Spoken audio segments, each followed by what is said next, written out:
5 December 1914। GPS নেই, smartphone নেই, satellite tracking এর নাম গন্ধও নেই। ঠিক সেই যুগে 28 জন মানুষের একটি ক্রু দল নিয়ে কাঠের একটি জাহাজ এগিয়ে চলেছে পৃথিবীর সবচেয়ে বিপজ্জনক মহাদেশ অ্যান্টার্কটিকার দিকে।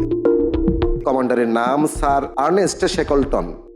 ওনার উদ্দেশ্য এমন কিছু করা যা মানব ইতিহাসে আগে কেউ করতে পারেনি, পুরো অ্যান্টার্কটিকা মহাদেশ হেঁটে পার হওয়া। কিন্তু উনি কি জানতেন এই মিশনটি এমন এক মর্মান্তিক মোড় নেবে যেখানে অ্যান্টার্কটিকার বরফে ঢাকা দ্বীপে 400 দিনেরও বেশি সময় আটকে থাকতে হবে। -50 ডিগ্রি ঠান্ডায় বেঁচে থাকার কোনো আশা যখন থাকবে না, তখন কিভাবে এই 28 জন মানুষ মৃত্যুর মুখ থেকে ফিরিয়ে এসেছিল। এটি মানব ইতিহাসের সবচেয়ে বড় সার্ভাইভাল স্টোরি। শেকলটনের জাহাজের নাম ছিল এন্ডুরেন্স। পরিকল্পনা ছিল অ্যান্টার্কটিকার ওয়েডেল সিতে নেমে হেঁটে দক্ষিণ মেরু পার হওয়া, কিন্তু বরফের অবস্থা ছিল ধারণার চেয়েও মারাত্মক। 18 জানুয়ারি 1915 সালে মূল ভূখণ্ডে পৌঁছানোর আগেই এন্ডুরেন্স জাহাজটি চারপাশের ঘন শক্ত বরফের চাদরে সম্পূর্ণ আটকে যায়। জাহাজ 1 ইঞ্চিও সামনে এগুতে পারছিল না। সপ্তাহের পর সপ্তাহ গড়িয়ে মাস হয়ে গেল। অ্যান্টার্কটিকায় নেমে এলো হাড় কাঁপানো শীতকাল, অর্থাৎ টানা 24 ঘন্টার অন্ধকার।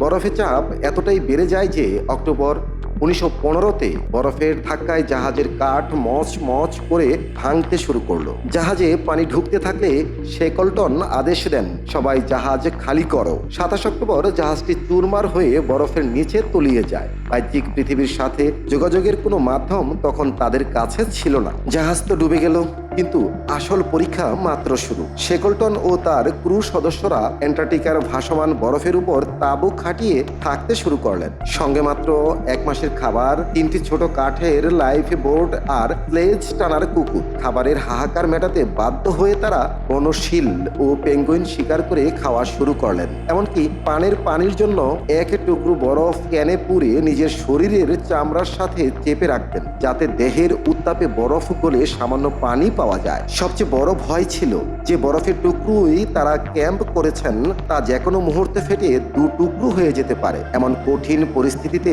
শেকলটন নিজের স্বর্ণমুদ্রা ও মূল্যবান জিনিস বরফে ফেলে দেন, এটা বোঝাতে যে বেঁচে থাকার চেয়ে দামি আর কিছুই হতে পারে না। কয়েক মাস পর যখন বরফ গলতে শুরু করলো, তখন বরফের চাদর ভেঙে ছোট হতে লাগলো। শেকলটন দ্রুত সিদ্ধান্ত নেন, অবশিষ্ট 3টি ছোট লাইফ বোটে চড়ে বরফের মহাসাগরে নামতে হবে। শুরু হলো ইতিহাসের সবচেয়ে ভয়ঙ্কর সমুদ্র যাত্রা। হিম শীতল পানি, বিশাল ঢেউ আর বরফের পাহাড়ের পাশ কাটিয়ে টানা 7 দিন দাঁড় টেনে তারা অবশেষে পৌঁছালেন এলিফ্যান্ট আইল্যান্ডে। প্রায় 497 দিন পর তাদের পা ডাঙায় স্পর্শ করলো।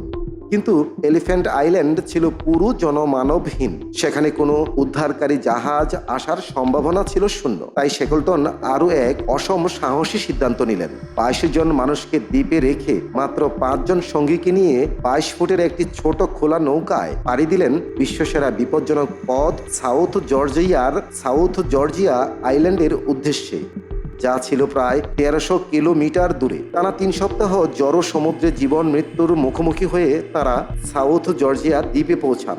কিন্তু পৌঁছালেন উল্টো পিঠে। যেখানে মানুষের বসতি ছিল, সেখানে যেতে হলে পার হতে হবে 10,000 ফুট উঁচু এমন এক বরফাবৃত পাহাড়, যা ইতিহাসে কোনো মানুষ কোনোদিন হেঁটে পার হতে পারেনি। কোনো টেন্ট বা স্লিপিং ব্যাগ ছাড়াই টানা 36 ঘন্টা হেঁটে পাহাড় টপকে শেকলটন অবশেষে লোকালয়ে পৌঁছান। সেখানে পৌঁছেই তিনি বিশ্রাম নেননি। চিলি সরকারের সাহায্যে উদ্ধারকারী জাহাজ নিয়ে ফিরে যান এলিফ্যান্ট আইল্যান্ডে থাকা তার বাকি 22 জন সঙ্গীকে বাঁচাতে। 1916 সালে 30 আগস্ট শেকলটন যখন ফিরে আসেন, দেখা যায় এলিফ্যান্ট আইল্যান্ডে আটকে থাকা 22 জন মানুষের প্রত্যেকেই জীবিত আছেন। শেকলটন তার মূল মিশন অর্থাৎ অ্যান্টার্কটিকা পার হওয়ায় ব্যর্থ হয়েছিলেন, কিন্তু চরম পরিস্থিতিতে নিজের 28 জন ক্রুর মধ্যে একজন মানুষকেও মরতে না দিয়ে সবাইকে নিরাপদে বাড়ি ফিরিয়ে এনে তিনি তৈরি করেছিলেন মানব ইতিহাসের সবচেয়ে বড় নেতৃত্বের নজির। ঘটনার 106 বছর পর 2022 সালে অ্যান্টার্কটিকার সমুদ্রে 10,000 ফুট নিচে সেই এন্ডুরেন্স জাহাজটিকে খুঁজে পাওয়া যায়, যা আজও প্রায় অক্ষত অবস্থায় পানির নিচে দাঁড়িয়ে রয়েছে। রবিন মাঝার, বিবিসি বাংলা। বিবিসি বাংলা, সংবাদের আস্থা।